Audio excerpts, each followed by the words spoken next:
Hello there you guys, welcome to one of my videos.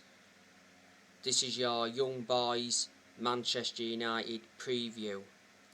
It's Tuesday, 5:45 kick-off at the Wankdorf Stadium. It's the Champions League group stage. It's our first game of the group.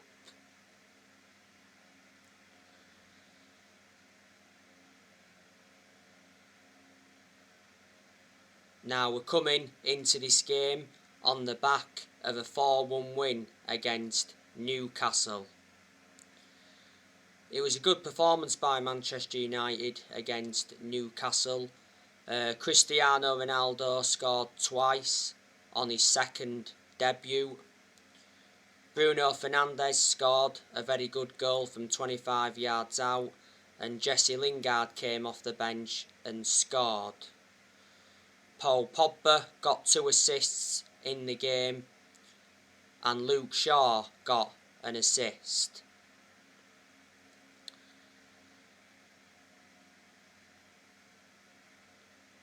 Young Boys, they're 4th in the Swiss Super League. Last season, Young Boys won the Swiss Super League for the 15th time. And they've won 6 Swiss Cups.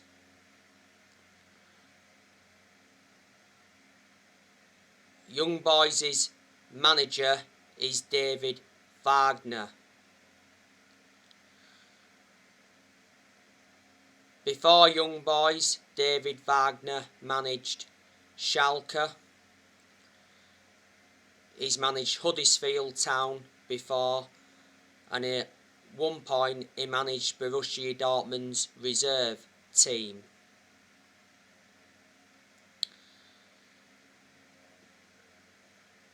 Now, these are some of Young Boys' players. They've got someone called Jean-Pierre Ensame. I think he's injured at the moment. They've got Wilfred Kanga, Alex Jankwitz, Sandro Lauper, Felix Mambimbe, he's one of their forwards.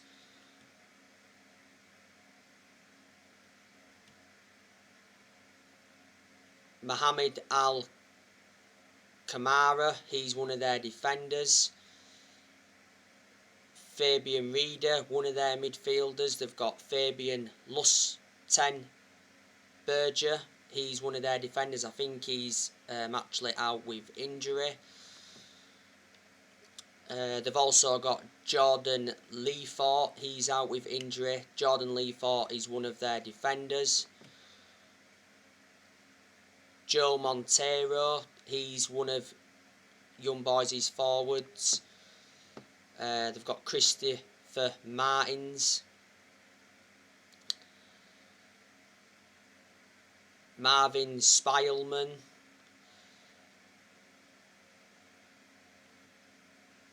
they've got Garcia, one of their defenders. So yeah, that is a lot of the players they have got.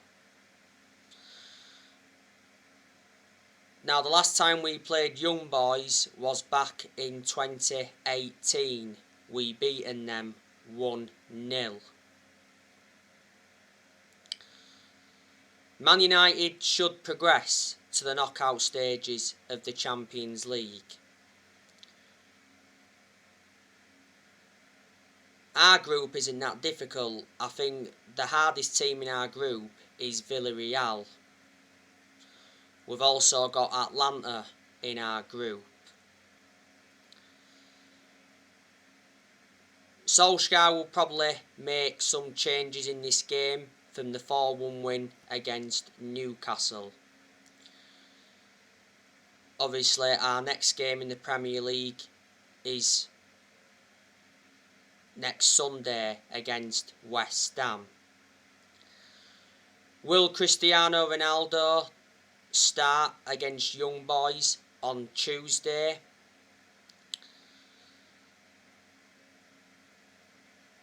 I think he will. I give you the news on Cristiano Ronaldo earlier on today.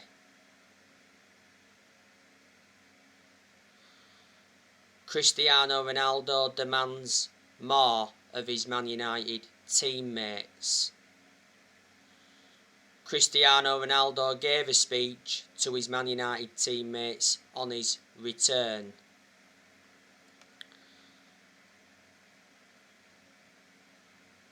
Can Ronaldo win Manchester United the Premier League or Champions League? I think he can. Cristiano Ronaldo told his Man United teammates that he wants the Premier League this season.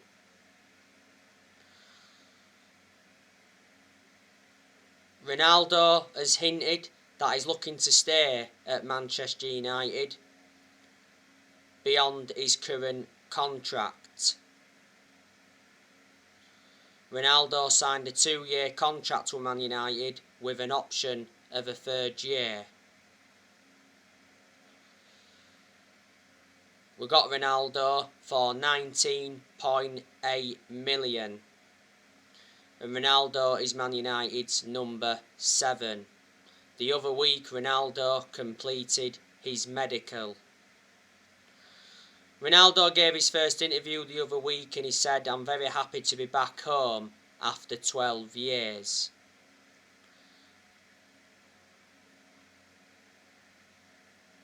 The other week, Ronaldo became the all-time international top scorer with 2 late goals against Ireland.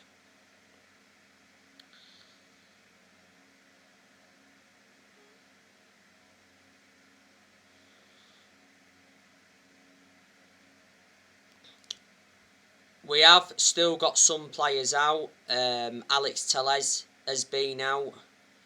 Rashford is out with a shoulder injury. He's out until October because earlier on in the summer, Rashford decided to have surgery on his shoulder.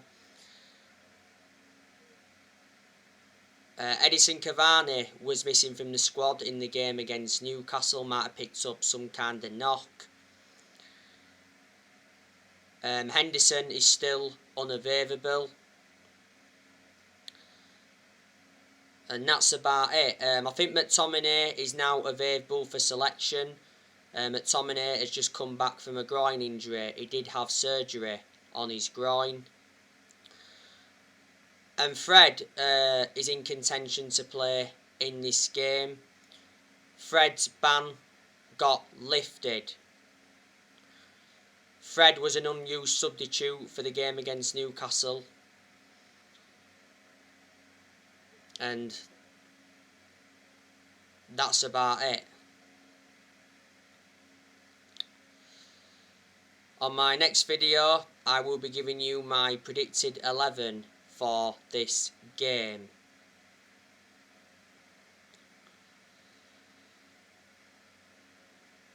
But like I say, Manchester United have enjoyed a very good start to the season. We've won 3 games out of 4. We've registered 10 points from a possible 12.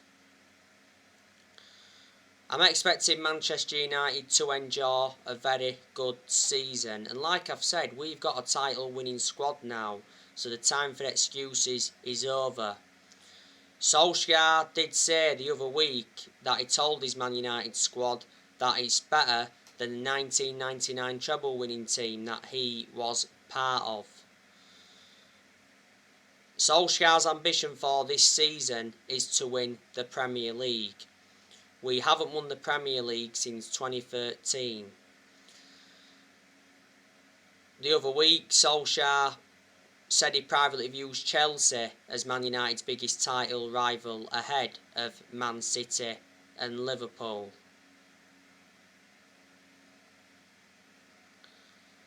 What an achievement it would be if Man United were to win the Premier League this season.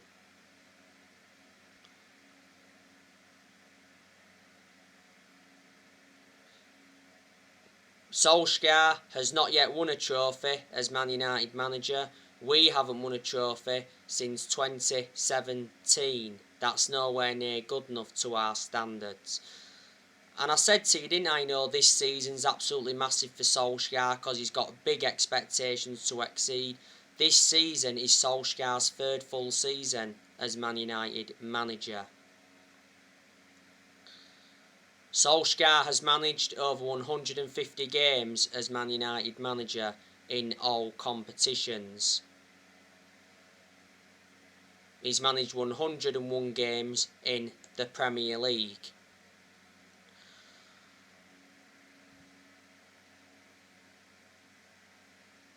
Before the start of the season, Solskjaer signed a new contract with the club until 2024. There's an option of a further year. And like I mentioned, we made a mistake giving Solskjaer that new contract. Solskjaer has been in charge of Man United now for almost 3 years. And he's learned quite a few things on the job. And reflecting now on he's been with us, he's gained some managerial experience. Before us, Solskjaer was at Molde. He won a few Norwegian titles at Molde, but they're not a big club. And before Molde, he was at Cardiff, and his record at Cardiff was terrible. The reason he got sacked from Cardiff is because he ended up getting them relegated. He only enjoyed a short tenure at Cardiff. Ollie doesn't have a proven pedigree as a manager, but that doesn't mean he can't succeed as Manchester United manager.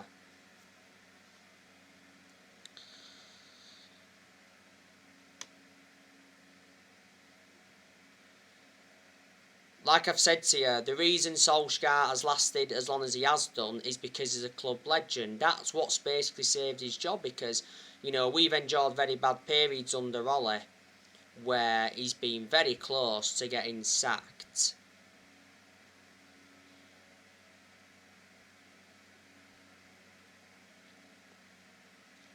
Obviously, Solskjaer's under no pressure whatsoever at the moment, reflecting how well we've started this season. But before, a lot of United fans were demanding Ollie out. A lot were demanding him out after the Europa League final loss last season to Villarreal.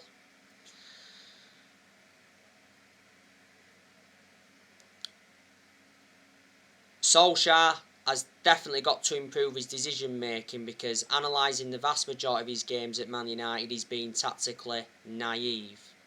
There's been some games where he's showed tactical flexibility, but he's got to do that persistently. We appointed Solskjaer in December 2018 to replace Mourinho. He's been permanent Manchester United manager since March 2019. The reason we're giving the job permanently back in March 2019 was reflecting how well he did as the interim manager.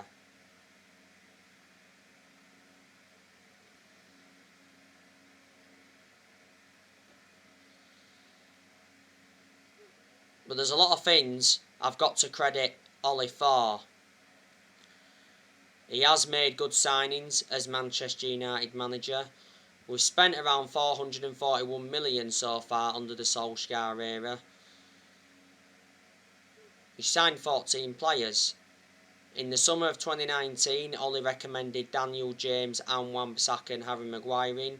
Back in January 2020, he brought Bruno Fernandes in and Odion Ighalo in on loan. Let Ighalo go in January this year.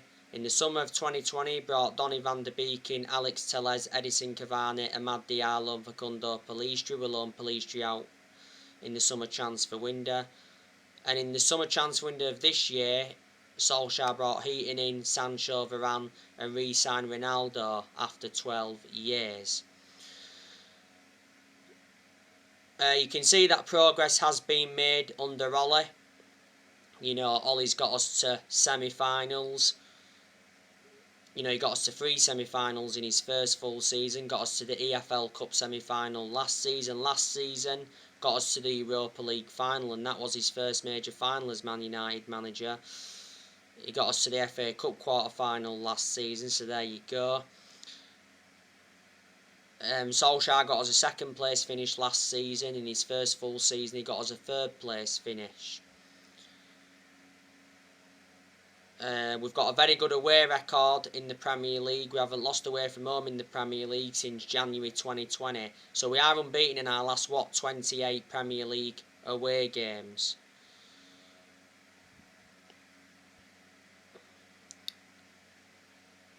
Solskjaer has to win a trophy to prove himself.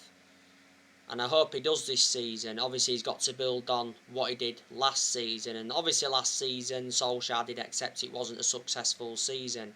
Because obviously, you don't get out for getting to a final and you don't get anything for finishing second. Solskjaer has got a lot of trustworthy in his young players.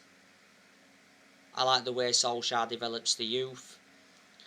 Solskjaer has more or less given everybody their chances to express themselves, including the young players. In general, I think Solskjaer's done a good job, to say the current squad he was left with when he got appointed in as Man United manager. I didn't expect Solskjaer to do as well as he has done, so in that aspect, I'm shocked. And Solskjaer is our best manager since Ferguson, despite me criticising him a lot during his managerial tenure at Man United.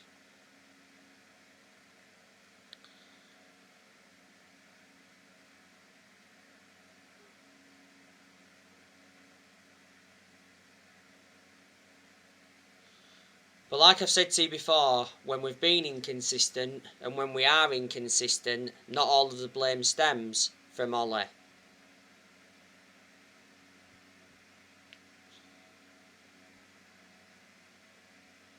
Obviously, Ole's accountable for certain things, but as you are all aware, there's still certain players at Man United that are not good enough to represent the club. And I hate the way the football club has been run for a long time. Like I've mentioned to you already, the Glazers, they've been one of the biggest issues at the club for a long time. The main reason is because they've put Manchester United in so much debt. The Glazers have been at Man United for 16 years. They purchased the club for 500 million back in 2005.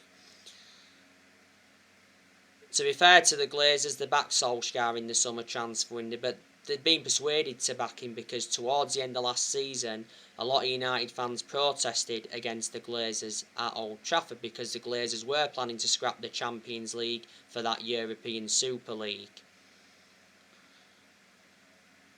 Solskjaer did reveal the Glazers apologised. Back in June, Joe Glazer attended a fans forum.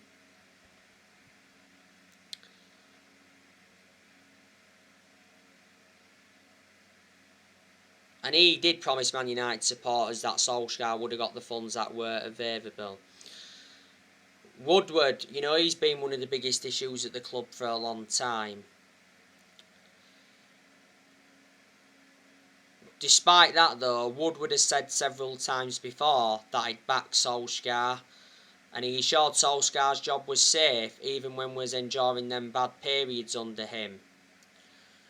Obviously Woodward's leaving Man United. It got announced he was leaving back in April when that European Super League came into the equation.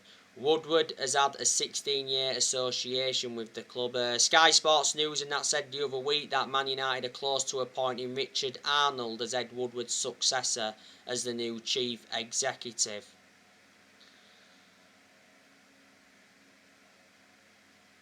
The announcement should be made in the next couple of weeks. Obviously there's a lot of United fans that have got reservations about Richard Arnold.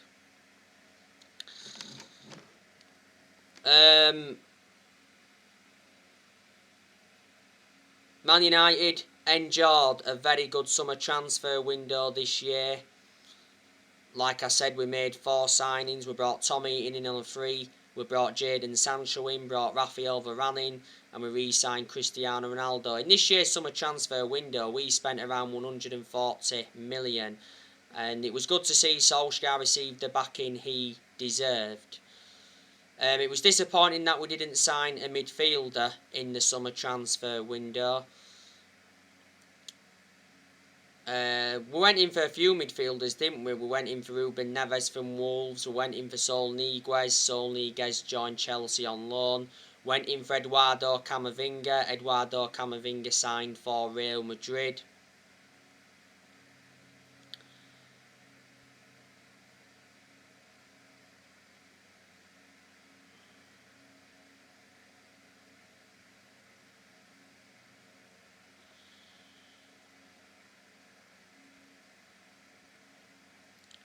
went in for Neves, like I said. And Declan Rice, we also went in for him. Now, I recently give you the news on Declan Rice. Declan Rice is likely to leave West Ham next summer as he targets a club offering Champions League football. Now, Man United have identified Declan Rice as the number one midfield transfer target for next summer. Solskjaer is confident on the Declan Rice transfer. I think Declan Rice's price tag is 100 million.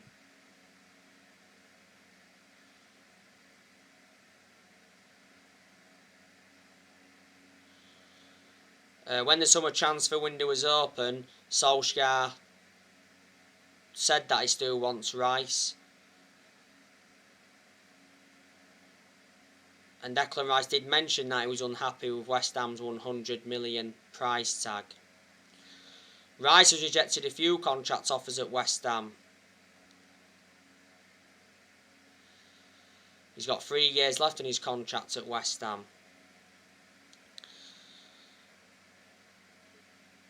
We only managed to sell one player in the summer transfer window, and that was Daniel James. We sold him to Leeds for 25 million. The reason we sold him is because we re-signed Cristiano Ronaldo. We did loan quite a few players out in the summer transfer window though, didn't we? We loaned Brandon Williams out to Norwich. We loaned Ethan Laird out. We loaned Andres Pereira out. We loaned Axel Tuanzebe out. We loaned Tahith Chong out. And we loaned Facundo Pellistri out. I'm expecting Man United to sell players in January. I'm expecting us to sell players in the summer transfer window next year. The players I want us to get rid of next year, I want us to definitely get rid of Martial because he isn't good enough to represent the club. Don't forget Martial rejected the chance to join Lyon on loan. I also want us to offload Lingard. I give you the news on Lingard earlier on today. Man United set Jesse Lingard cut price fee ahead of the January transfer window. We will accept 12 million for Lingard. Last week it said Lingard rejected a new contract offer at Man United over playing time concerns. Despite Lingard being in the last year of his deal, in the summer transfer window, Lingard snubbed a return to West Ham. Last season, Lingard enjoyed a 4-month loan spell with West Ham and he made an impact. Earlier on this season, Solskjaer did confirm that he remains part of his plans despite that ongoing speculation. Juan Mata also want us to offload him next year. He'll probably leave at the end of the season when his contract expires. Earlier on this year, Juan Mata signed a 1-year contract extension. I think we should also offload Donny van de Beek. The reason is because Donny van de Beek is not getting enough game time at Man United.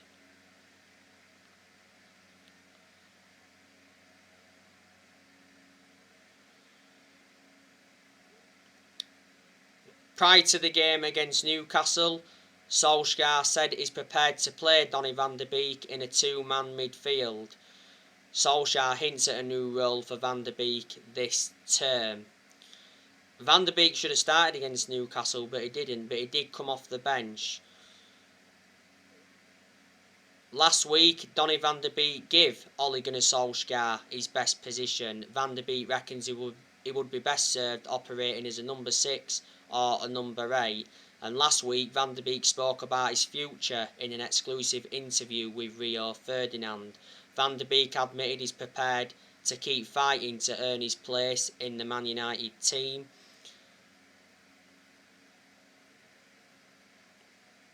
And to remain in the plans of Ole Gunnar Solskjaer. And last week, Van de Beek's agent did a lot of talking. His agent confirmed that the player held talks with Everton over a move. He said that the return of Ronaldo was bad news for Van de Beek. And he fired a warning shot to Man United saying play him in the Premier League or lose him. And he said a couple of weeks ago that Van der Beek will succeed at Man United and prove his doubters wrong at Man United this season.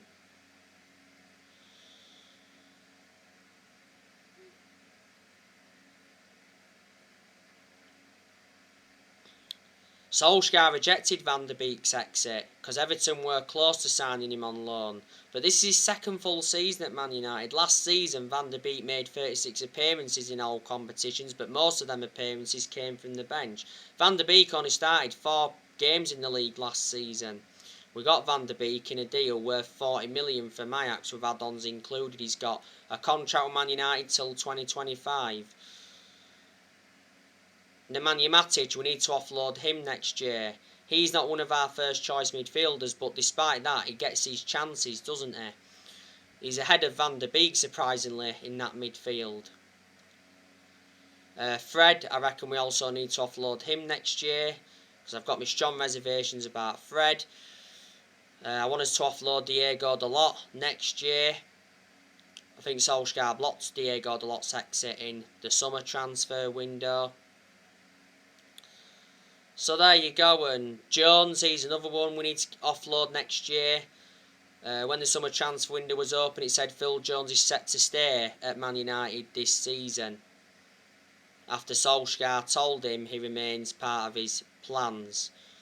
Jones made his comeback from injury in that behind closed doors game against Burnley earlier on in the season.